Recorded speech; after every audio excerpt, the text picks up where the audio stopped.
Bonjour, je suis Marion Guizet, je suis leadership coach au féminin et j'aide mes clientes à aller de l'avant et à oser prendre leur place.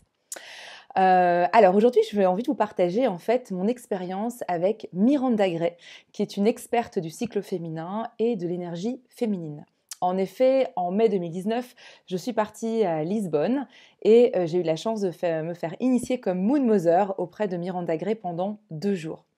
Certaines de mes clientes sont revenues vers moi en me disant « Mais Marion, j'aimerais vraiment que tu puisses nous expliquer ce que tu as vécu pendant ces 2 jours. Voilà, l'apprentissage que tu as pu acquérir et puis nous expliquer un petit peu plus son expérience. » Alors en fait, avant de commencer, je veux juste introduire qui est Miranda Gray. Donc en fait, c'est une auteure britannique, elle est experte des cycles au féminin et elle est experte aussi de l'énergie féminine. Elle a écrit des livres qui sont de plus en plus populaires, j'ai envie de dire, de plus en plus connus, qui s'appellent La Lune Rouge. Alors, je l'ai ici, voilà, en anglais, Red Moon. Un autre livre aussi que j'adore qui s'appelle La Femme Optimale. Et je vais vous expliquer un petit peu plus sur ce livre plus tard. Et puis un autre encore, L'éveil de l'énergie féminine. Voilà. Comme vous pouvez voir, je suis entourée de livres de Miranda Gray. Je suis en ce moment, je plonge dans tous ces ouvrages. Alors en fait, Miranda Gray s'est rendu compte elle a un constat que moi-même j'ai eu aussi dans ma vie, et peut-être que vous aussi, en tant que femme, vous avez peut-être remarqué. C'est qu'on a des fluctuations en fait de niveau d'énergie selon l'état, le moment où on est dans notre cycle. Il y a des moments où je me suis sentie pleine de motivation, un peu bulldozer, très focalisée sur mes tâches, je pouvais vraiment aller de l'avant. Et puis à certains moments où j'avais une perte de motivation totale. J'ai l'impression qu'il me fallait 3 heures pour faire quelque chose normalement. Je pensais que je pouvais faire en une demi-heure. Certains autres moments où j'ai plus envie d'être dans mon cocon, d'être toute seule. D'autres moments où je textote à toutes mes copines pour qu'on se rencontre. Ou alors je vais planifier des déjeuners, des réseautages. Voilà, des moments où je peux être en contact avec les autres. Et donc je me suis rendu compte qu'il y avait vraiment une fluctuation de mon énergie, fluctuation de ma sensibilité et une fluctuation aussi de ma créativité, et aussi dans ma tolérance par rapport à ce que les gens peuvent dire ou pas. Donc c'est tous ces mouvements de fluctuation, surtout je pense depuis que je suis entrepreneur où je suis encore plus à l'écoute de ces différentes énergies puisque ça a un impact direct sur mon entreprise. En tant que salarié aussi, je veux dire, notre énergie a un impact sur sur nous-mêmes, sur les autres, sur ce qu'on doit faire tous les jours. Et donc, je me suis intéressée de près au cycle, au féminin. Et en fait, ce que Miranda a mis en avant, c'est que dans un cycle, on a donc 4 phases. 4 phases qui vont donc composer ce cycle. On a donc la phase de l'été, la phase du printemps. Je vais vous le donner sous forme de saison parce que je trouve que ça aide bien. Le printemps, c'est juste après nos lunes, on va dire, ou nos règles, où on a plein d'énergie. On peut aussi l'imaginer comme le matin, donc plein d'énergie et puis on peut abattre beaucoup de travail. On peut avoir une manière de fonctionner très efficace, très rationnelle, beaucoup moins dans l'émotion. Puis ensuite, on a la période de l'ovulation, on peut la comparer à l'été ou au midi. Donc, c'est le moment où on a dans le rayonnement, en fait, on a plus de facilité à être en contact avec les autres, à créer des synergies, à travailler en équipe, à pouvoir faire, à créer du lien social. Puis ensuite, on a l'automne ou alors la fin de journée. Et en fait, c'est le moment juste avant justement notre période de lune, donc nos règles, où là, on est plus comme l'automne, on perd des feuilles. Donc, on fait un peu le tri entre ce qui fonctionnait bien et ce qui fonctionnait pas très bien. Donc, c'est un peu le moment où on est plus dans notre créativité à trouver des solutions sur les choses qu'on n'a pas pu trouver en amont. Et puis ensuite, on a l'hiver ou la nuit, qui est la période de nos lunes en fait, où on a plus besoin d'être en repli, on est en contact avec notre intuition, notre sagesse, et on fait un peu le bilan en fait ce qui s'est passé pendant tout le cycle, juste avant de repartir vers le printemps ou vers le matin. C'est l'idée justement avec toute cette énergie, donc on a pu se régénérer normalement parce qu'on est censé, c'est ça aussi, c'est quand on apprend les différentes phases, on dit ah oui, je le fais pas toujours, mais nous reposer pendant notre période de lune.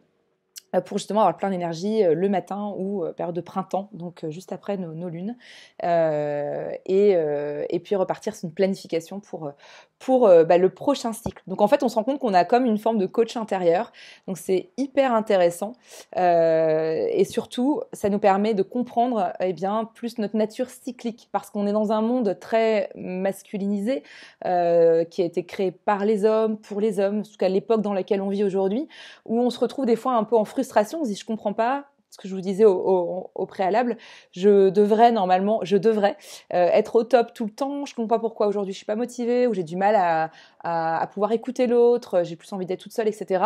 Parce qu'en fait, on a une nature qui est cyclique par rapport à l'homme, qui a aussi son propre cycle, mais différent du nôtre. Nous, on a un cycle environ qui est relié en fait à entre 28 et 32 jours, avec ces 4 phases, et chaque phase a ses propres super pouvoirs. Donc voilà, donc je vais organiser un webinaire là-dessus, parce qu'il faudrait plus que 10-15 minutes pour vous expliquer tout ça.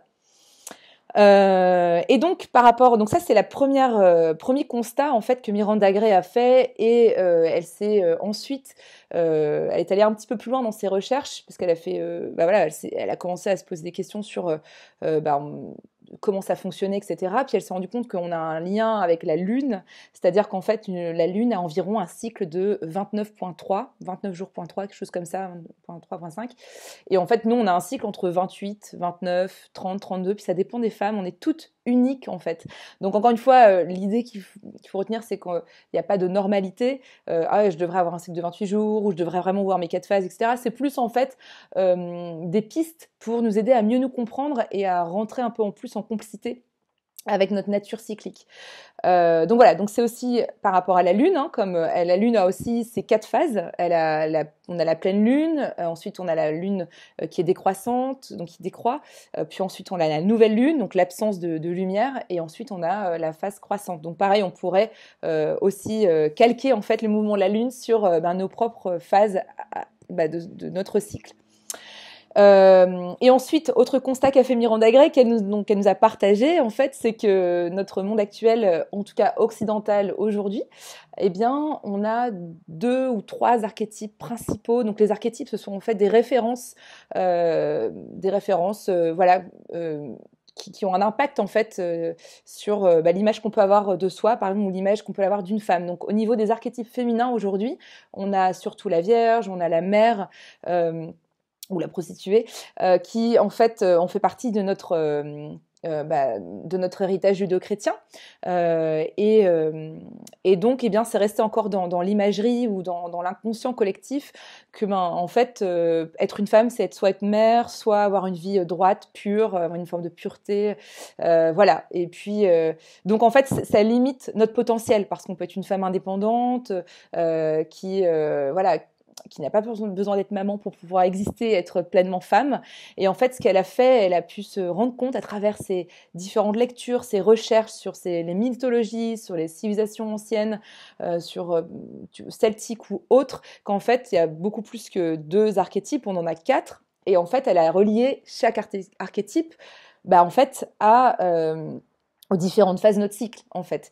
Donc ça, c'est hyper intéressant. Donc elle s'est rendue compte qu'on a ces 4 archétypes qui sont, oui, on a la jeune fille, on a la mère, puis on a aussi la femme sauvage, donc la femme qui est plus en lien avec son pouvoir créatif, en lien avec ses émotions, et puis on a aussi la vieille femme ou la femme sage, en lien avec son intuition, avec la partie, prendre plus de distance, être plus dans l'intériorité. Donc voilà, donc ce sont ces 4 femmes qui en fait, quelque part, nous donnent les différentes facettes de notre propre féminité. De cette manière, nous permet de nous enrichir la palette de qui on est nous en tant que femmes, et nous donner ainsi plus de clés en fait. Surtout que, juste en aparté, j'ai regardé dernièrement un documentaire qui s'appelle The Burning Times, peut-être que vous connaissez, et qui expliquait en fait toutes ces milliers, alors eux ils parlent de millions de femmes qui ont été malheureusement brûlées parce qu'on disait qu'elles étaient des sorcières. C'est des femmes qui justement étaient indépendantes, qui soit aidaient en fait les femmes à accoucher, qui pouvaient les soigner par des plantes, et en fait les hommes de l'époque, ce qui explique dans ce documentaire, voulaient absolument que les femmes fassent en fait des études ou fassent place une université de médecine qui était créée donc par les hommes pour être habilités à soigner d'autres personnes. Et donc dès qu'on avait une suspicion, etc., surtout pendant la période de l'Inquisition, eh bien il y a beaucoup de femmes qui ont malheureusement été tuées parce qu'elles avaient ce style plus indépendant, plus autonome, à l'écoute d'une forme d'intériorité, de spiritualité qui leur était propre. Et donc aujourd'hui, même je pense, en termes de poids collectif, d'héritage en fait inconscient, que d'être une femme indépendante, voilà, ça peut aussi avoir peut-être un versant qui est pas forcément, du moins encore, à peut-être accepter. Bon, de plus en plus, hein, bien évidemment, mais on est vraiment dans cette ère, je pense, voilà, de pouvoir comment s'enrichir avec toutes ces différentes facettes de ce qu'est une femme en fait, voilà. Donc voilà, donc ça ce sont vraiment les grandes lignes de ce que Miranda Gray, les grands points que Miranda Gray nous a partagés. Et puis en fait, l'importance aussi de l'utérus, donc ça c'est aussi une autre partie. L'utérus qui en fait, pourquoi l'utérus? Parce que en fait, l'utérus, c'est la matrice de la vie. On est capable de créer un enfant, en fait, grâce à l'utérus-là. Mais au-delà de ça, c'est aussi le symbolisme. On parle souvent des chakras, donc le chakra près de la terre, hein, le premier et deuxième chakra, qui en fait permet d'incarner dans le monde ce qu'il y a au fond de nos tripes. C'est aussi l'endroit où il y a beaucoup d'émotions qui sont stockées. On a aussi toutes les lignées ancestrales, c'est-à-dire les bagages, les croyances, etc., qui sont aussi entre nos deux hanches. On a aussi à cet endroit-là, c'est l'endroit de la sensualité, la sexualité, l'affectivité. Donc il y a beaucoup de choses qui se passent en fait voilà, au niveau de cette partie bas du ventre en fait pour les femmes et puis aussi certainement pour les hommes. Je me suis moins intéressée à la question pour le coup. Et donc ce que Miranda Gray en fait donc nous a quelque part transmis, c'est à la fois tout ce savoir que elle a mis des années à pouvoir récolter. Et puis aussi, c'est devenir Moon Mother. Et Moon Mother, c'est quoi? En fait, c'est être habilité à pouvoir donner un soin de l'utérus ou une bénédiction de l'utérus. Quand on parle d'utérus, encore une fois, c'est oui, le vrai utérus physique, physiologique. Et on peut en avoir un ou pas d'ailleurs. C'est pour recevoir ce soin ou cette bénédiction. Mais c'est surtout et aussi, en fait, la possibilité de pouvoir se reconnecter à sa propre énergie féminine, à ses propres énergies féminines, à travers, vous avez vu, les différentes facettes de ce qui compose le féminin en fait. La jeune fille, donc la jeune fille, la mère, les différents archétypes que je vous ai partagés au préalable, la femme sauvage, la vieille femme, toutes ces parties-là qui en fait composent qui on est nous durant notre cycle en fait. Et quand on est en lien et en connivence avec cette partie-là de nous, eh bien en fait on crée plus de on est moins en tension en se disant il faut absolument que je sois au taquet tout le temps. Parce que on est comme je disais, dans une atmosphère, ou plus dans une atmosphère, mais dans une culture où il faut toujours être au taquet. Et là, ça permet justement de se dire, voilà, en ce moment, mon super pouvoir, c'est pas de faire, c'est d'être en connexion avec mon intuition, c'est de pouvoir être en relation avec d'autres. Donc en fait, on recrée un lien un lien apaisé avec soi-même, sa propre nature, et surtout on va capitaliser sur les super pouvoirs de chaque facette de notre cycle, donc sur chaque archétype d'une certaine manière, voilà.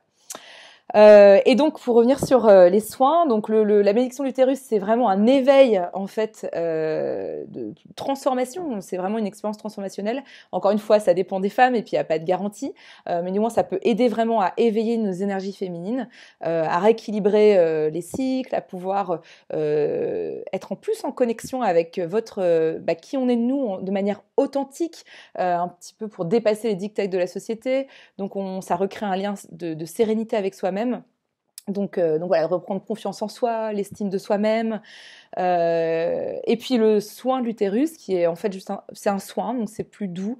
C'est souvent pour accompagner ensuite après la bénédiction de l'utérus pour venir justement, encore une fois, aller un peu plus rééquilibrer les facettes de notre féminité. Et puis de pouvoir équilibrer nos cycles aussi, mais d'une manière en fait beaucoup plus douce que la bénédiction qui est vraiment un soin énergétique pur. Les deux sont des soins énergétiques, mais on va plus en profondeur en fait dans la bénédiction de l'utérus. Voilà, j'ai plus de détails sur ma page internet sous mes services. Vous avez en dessous soins énergétiques au féminin si vous êtes intéressé.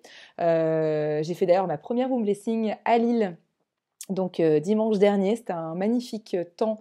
On s'est retrouvés entre nous en cercle de femmes et de pouvoir vraiment prendre un temps pour soi. En tout cas, que les femmes aient pu prendre un vrai temps pour elles-mêmes et puis repartir avec de la lumière dans leur sourire, de pouvoir avoir. J'ai eu quelques témoignages après coup, comme quoi ça leur a fait beaucoup de bien. Voilà, en tout cas pour les femmes qui ont pu partager avec moi.